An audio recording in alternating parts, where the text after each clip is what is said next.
So this next presentation, I think, is very, very important. I'd like you guys to pay very close attention.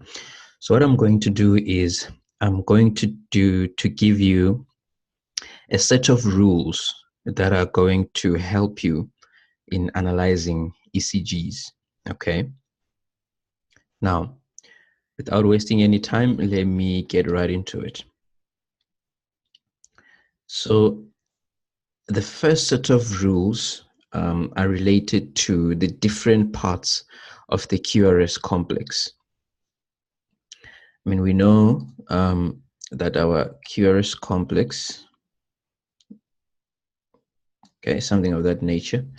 So the rules state that if the first deflection of the QRS complex is negative, then that deflection is called a Q wave. It becomes a Q wave.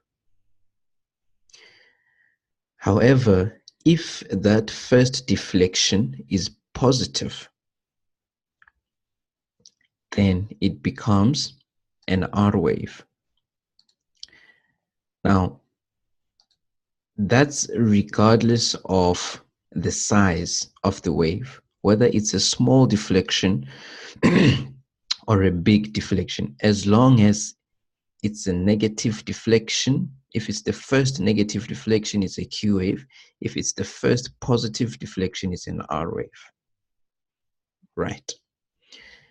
Now, following the R wave, which is a positive deflection, if you have a negative deflection thereafter, that will be called an S wave.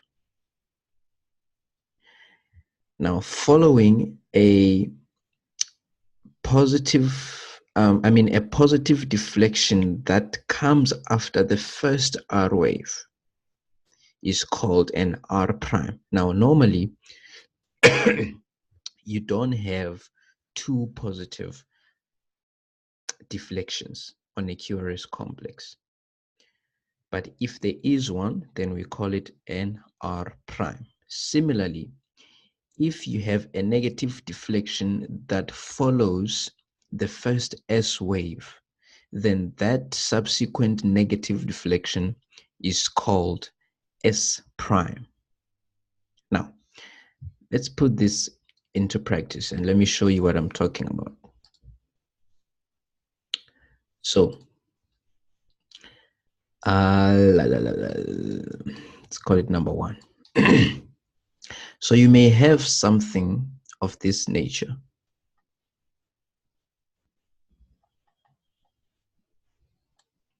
Okay, now what we have here is you can see that initially you don't have any negative deflection, but rather immediately after this isoelectric line, you get a positive deflection, thus making this an R wave. Agreed? Then following this R wave, then came a negative deflection. Therefore, that makes this deflection now an S wave. So this gives us a RS pattern.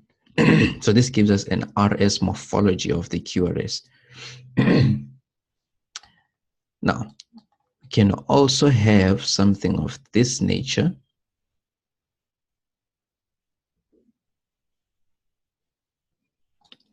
Where you see that the first deflection of the QRS complex is a negative deflection.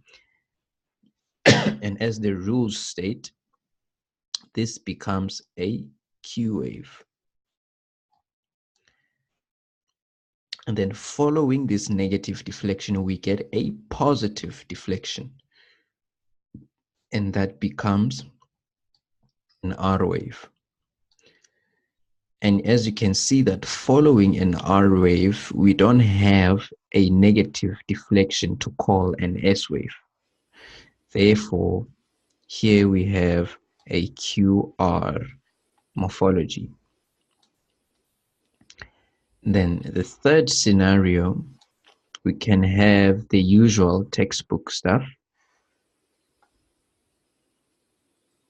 where you have a Q wave, the first negative deflection, followed by an R wave, followed by a negative deflection after an R wave, which then becomes your S wave. So you have your normal QRS complex. Or you can have the fourth scenario, where you have something of this nature. Now, here immediately you have a negative deflection. There's no positive. So we have a Q. Now, this pattern is actually called a QS pattern. Okay, we call it a QS pattern. Now you see this mostly in VTs. Okay,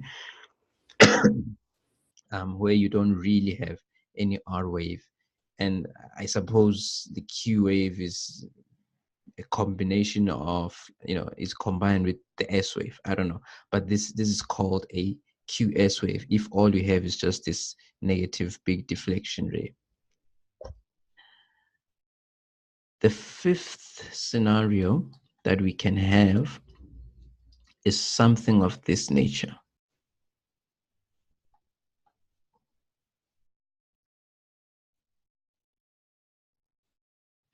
Now, here what you are seeing is a positive deflection initially, which according to the rules makes it an R wave, followed by a negative deflection after the first R wave, which means we have an S wave. But after an S wave, we don't normally expect to have another positive deflection. In fact, not even another negative deflection. We expect this line to go and join the ST segment. But here you can see we have a second positive deflection after the initial R wave. Therefore, according to the rules, this then becomes an R prime. So we have R as R prime morphology. Now, we usually see this with right bundle branch block on your V1 lead, okay? This is your typical right bundle branch block morphology. The sixth scenario that we can come up with is something of this nature. So we have that, and then so here we have an R wave. We have a negative deflection following the R wave, which is an S wave. And then after that, we get a second negative deflection after the first S wave. So there is our S prime. And then get our T wave. So R, S, S prime. So you can see this in bundle branch block as well. For example, in your V6 with your right bundle. So yeah, I think these are the different morphologies that I can think of right now.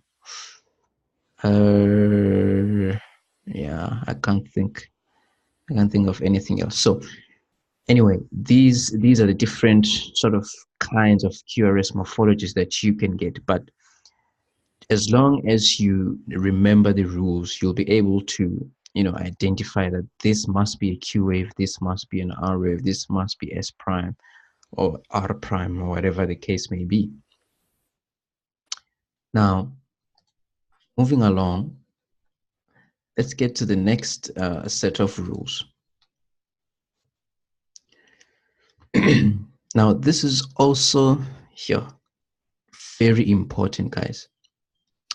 Please memorize these things because they're going to be very, very useful when we start looking at cardiac axis, electrical axis, especially this.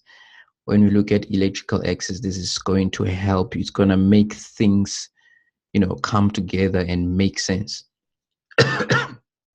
Excuse me.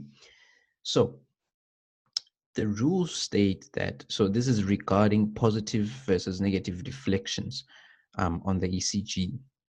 So when an impulse travels towards an electrode, it produces a positive deflection. So that electrode that is reading that electrical impulse that is traveling towards it, it reads it, it gives you a positive deflection on your ECG. However, when an impulse then travels away from that reference electrode, you get a negative deflection. Very important. When an impulse travels at right angles to that electrode, or at 90 degrees or perpendicular to the electrode, you are going to get an equiphasic and sometimes even an isoelectric deflection. Now, once again, let's put this into practice. So if we have, let's do that. Say we've got impulse A right here, going that way. Here we've got impulse B, and there we've got impulse C, E, and impulse E. And then right here, we have our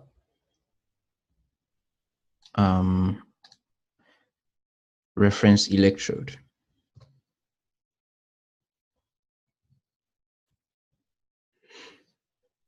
Awesome. Now, let's look at what these would look like. Let's look at A.